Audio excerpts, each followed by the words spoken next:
آج کی اس ویڈیو میں ہم ایک ایسے راز پر بات کرنے والے ہیں جسے اکثر لوگ صرف کہانی سمجھ کر نظر انداز کر دیتے ہیں، لیکن حقیقت یہ ہے کہ قرآن نے جس چیز کا ذکر کر دیا اس میں کوئی شک، کوئی افسانہ اور کوئی امیجنیشن نہیں ہوتی۔ اور سورہ الجن انہی سچائیوں میں سے ایک ہے۔ اس سورہ کا تعلق ان مخلوقات سے ہے جو انسان کی نگاہوں سے چھپی ہوئی ہیں، جو ہمارے آس پاس ہوتی ہیں مگر ہم انہیں دیکھ نہیں سکتے۔ ایسے لوگ جو کہتے ہیں جن ہوتے ہی نہیں، ان کے لیے صرف ایک جواب کافی ہے۔ اللہ نے قرآن میں ان کا ذکر کیا ہے اور ایک پوری سورہ ان کے نام پر نازل فرمائی، لیکن سوال یہ ہے سورہ الجن کا واقعہ شروع کیسے ہوا؟ وہ کون سی رات تھی کہ جن قرآن کی تلاوت سننے آئے اور ان کے دل میں آخر ایسی کیا بات اتر گئی کہ وہ ایمان لے آئے؟ چلیے شروع کرتے ہیں اس رات سے جس نے سب کچھ بدل دیا۔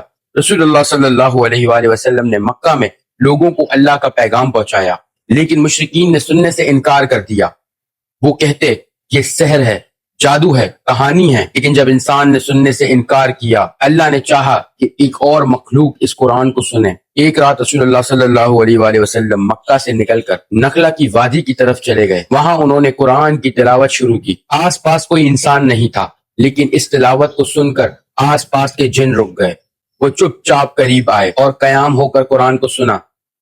اس واقعے کا ذکر سورہ الجن کی پہلی آیت میں ملتا ہے، یعنی کہہ دو مجھے وحی کے ذریعے بتایا گیا کہ کچھ جن آئے اور جب انہوں نے قرآن سنا تو وہ حیران رہ گئے۔ انہوں نے کہا ہمارے سامنے ایک عجیب لاجواب قرآن آیا ہے۔ سوچئے جن قرآن کے لفظوں سے اتنے متاثر ہوئے کہ انہوں نے فوراً مان لیا کہ یہ کسی انسان کا کلام نہیں۔ وہ آگے کہتے ہیں یہ ہدایت دینے والا کلام ہے، اور پھر انہوں نے وہی بات کی جو ایک مومن کا دل مانتا ہے۔ ہم اس پر ایمان لے آئے۔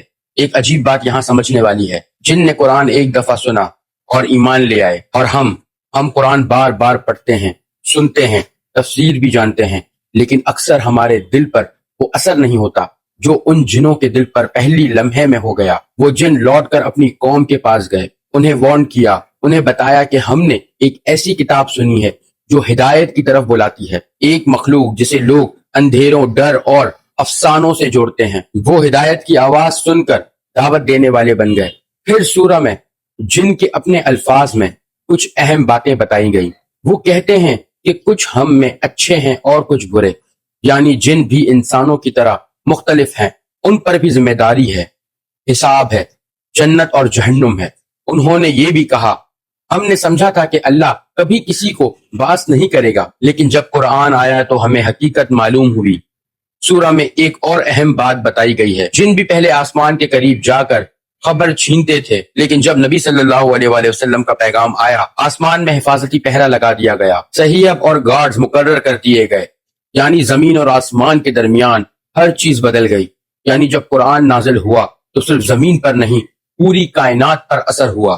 سورہ الجن میں اللہ بتاتا ہے کہ جن بھی نماز، ایمان اور سنت کی دعوت کو سمجھ کر فالو کرتے ہیں، اور جس طرح انسان گمراہ ہوتے ہیں جن بھی ہوتے ہیں، ان میں بھی فرقے، گروپس اور سوچ الگ الگ ہوتی ہے۔ آج ہم لوگ جن کا نام سنتے ہی ہارر سوچتے ہیں، لیکن قرآن ہمیں بتاتا ہے کہ جن میں بھی مومن ہوتے ہیں جنہیں قرآن نے ہدایت دی، جن میں بھی دعوت و تعلیم اور تبلیغ ہوتی ہے۔ سورہ کے آخر میں اللہ ایک بہت گہری بات فرماتا ہے، انسان یا جن جو اللہ کی اطاعت کرے گا اس کو ڈر کی ضرورت نہیں، لیکن جو اللہ کی نافرمانی کرے گا اس کے لیے عذاب ہے۔ یعنی مسئلہ جن کا نہیں، مسئلہ ہدایت اور گمراہی کا ہے، اور ہدایت صرف قرآن میں ہے، چاہے انسان پڑھے یا جن۔ آج لوگ جن کا نام سن کر ڈر جاتے ہیں، لیکن اگر سورہ الجن کو سمجھ لیا جائے تو ڈر ختم ہو جاتا ہے، کیونکہ اللہ نے فرمایا جو اللہ کے بندے ہیں انہیں کوئی جن، شیطان یا مخلوق نقصان نہیں پہنچا سکتی جب تک اللہ رب العزت نہ چاہے۔ سورہ الجن انسان کو ایک پیغام دیتی ہے، اگر وہ مخلوق جو زمین اور انسان سے زیادہ قوت رکھتی ہے قرآن کے آگے سر جھکا سکتی ہے تو انسان کا انکار اور غفلت کس بات؟ آج اگر ہم قرآن کو ویسے سنیں جیسے ان جنہوں نے سنا تھا، یقین، توجہ اور تسلیم کے ساتھ، تو ہمارے ایمان بھی بدل سکتے ہیں۔ سوچئے مسئلہ جن کا نہیں، مسئلہ ہمارے دل کا ہے۔